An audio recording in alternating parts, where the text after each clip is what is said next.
در فاصله 22 میلیون سال نوری از زمین، سیاره کشف نشده‌ای وجود دارد به نام نیستی که مردمی شبیه به ما در آنجا زندگی می‌کنند.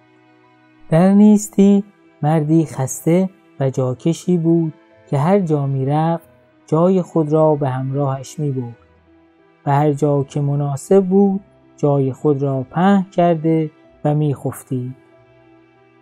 روزی مرد جاکش از خواب بیدار می‌شود و می‌بیند که جایش نیست. بسیار غمگین شده و به دنبال جای خود می‌گردد. ناامید از پیدا شدن جایش دید که عده‌ای در صف منتظر ایستادند. از شخصی سوال کرد: ببخشید خانم، ببخشید. برو آقا، مزاحم نشو. مزاحم نیستم. همه اولش همینو میگن. نه، میخوام بدونم این صفحه چیه؟ اینجا صفحه ساماندهی جاکش هست. اگه تو هم جاکشی وایسا ته صف. اما امروز خیلی شلوغه، شاید نوبتت نشه. فکر نمی کردم اینقدر جاکش داشته باشیم. ولی جای منو دزدیدن. احساس میکنم هویتمو از دست دادم.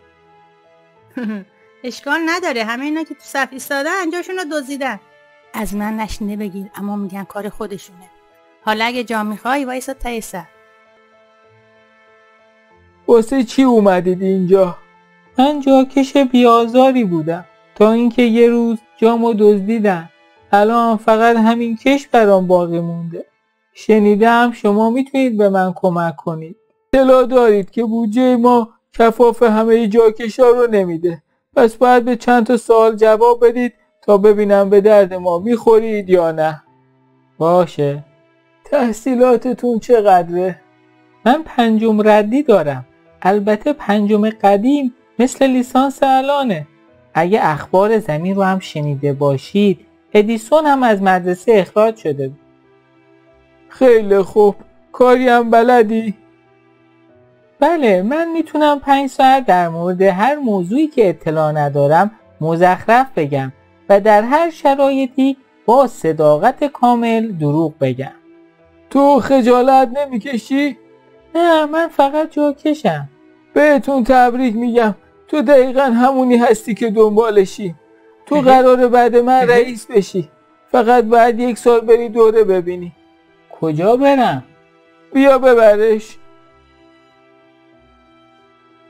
این با جناقته. بهت کمک میکنه رئیس بشی. اما من اصلا زن ندارم. اشکال نداره. خود منم همینطوری رئیس شدم. نه، ولم کن.